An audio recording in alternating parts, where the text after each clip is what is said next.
Halo Sobat 100, masih bersama saya Rosid Adrianto dalam program 100 Institute. Dan kita masih membahas soal-soal pada bab fisika modern. Berikut ini ada soal berkaitan dengan fungsi kerja pada efek fotolistrik.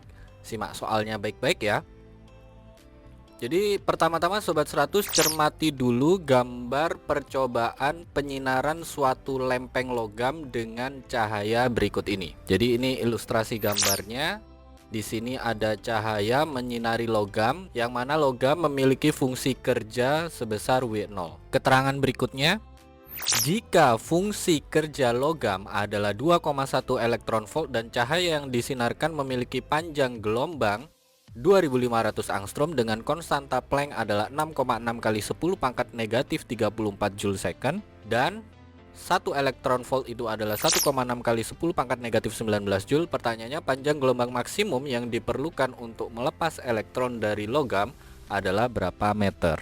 Oke Sobat 100, untuk menghitung panjang gelombang maksimum kita hanya perlu tahu nilai fungsi kerja dari logam ini ya. Diketahui di soal fungsi kerja logam adalah 2,1 elektron volt.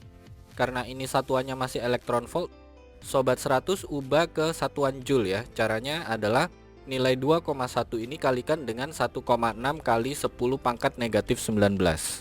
Sudah dihitung Sobat 100? Sudah dapat ya angkanya ya. Jadi 2,1 kalau dikalikan dengan angka ini kita peroleh nilai fungsi kerja itu adalah sama dengan 3,36 kalikan 10 pangkat negatif 19 joule. Nah, karena ini ditanya panjang gelombang maksimum, maka Sobat 100 gunakan rumus dari fungsi kerja logam, yang mana rumusnya adalah W0 sama dengan Hc per lambda 0. Kita ingin menghitung lambda 0-nya, sehingga yang lambda 0 pindah ruas di kiri, sekarang yang W0-nya pindah ruas ke kanan jadi pembagian, sehingga kita tulis ulang formula ini, yaitu lambda 0 sama dengan Hc per W0. Nah Sobat 100 masukkan angkanya ya. Konstanta Planck adalah 6,6 kali 10 pangkat negatif 34 joule second. Kemudian kecepatan cahaya kalau di soal tidak diketahui, gunakan 3 kali 10 pangkat 8 meter per second. Fungsi kerjanya tadi adalah 3,36 kalikan 10 pangkat negatif 19 joule. Sehingga kita tuliskan di baris berikutnya, lambda 0 itu sama dengan 6,6 kali 10 pangkat negatif 34 kalikan dengan 3 kali 10 pangkat 8 dibagi dengan 3,36 kalikan 10 pangkat negatif 19.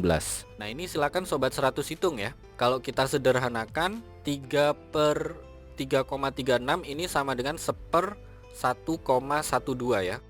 Angka 6,6 silakan Sobat 100 hitung dibagi dengan 1,12. Dihitung dulu terus disimpan angkanya ya. Lalu yang 10 pangkatnya, 10 pangkat negatif 34 kalikan dengan 10 pangkat 8 hasilnya adalah 10 pangkat negatif 26. 10 pangkat negatif 26 kalau dibagi dengan 10 pangkat negatif 19 hasilnya adalah 10 pangkat negatif 7. Yang angka di depan tadi sudah dihitung ya Sobat 100. Kalau sudah dihitung, kita tuliskan di sini jawabannya adalah lambda 0 sama dengan 5,9 kali 10 pangkat negatif 7 meter. Ini jawabannya ya Sobat 100. Oke Sobat 100, sampai di sini bisa dipahami ya. Jadi ingat baik-baik, kalau di soal ditanya panjang gelombang maksimum yang diperlukan untuk melepas elektron dari logam, maka Sobat 100 harus tahu nilai fungsi kerja logam ya. Jadi dari nilai fungsi kerja logam ini Sobat 100 cek, kalau satuannya masih elektron volt, ubah dulu ke satuan joule, yang mana 1 elektron volt sama dengan 1,6 kali 10 pangkat negatif 19 joule. Nah kalau fungsi kerjanya sudah dalam satuan joule, Sobat 100 gunakan formula ini. W0 sama dengan Hc per lambda 0. Karena ditanya lambda 0, maka Sobat 100 atur ulang rumusnya sebagai berikut ya. Lambda 0 sama dengan Hc per W0. Nah Sobat 100 masukkan angka yang sudah diketahui di soal. Sobat 100 lakukan perhitungan, nanti ketemu ya panjang gelombang maksimum itu berapa meter. Begitu ya Sobat 100, sampai di sini bisa dipahami ya. Nah, kalau Sobat 100 sudah paham untuk video penjelasan ini, Sobat 100 bisa melihat atau mempelajari video penjelasan yang berikutnya. Lalu, untuk pertanyaan atau soal-soal berkaitan dengan mata pelajaran matematika, fisika, kimia, Mandarin atau Inggris, Sobat 100 bisa tanyakan soalnya di aplikasi tanya jawab soal. Oke Sobat 100, selamat belajar ya.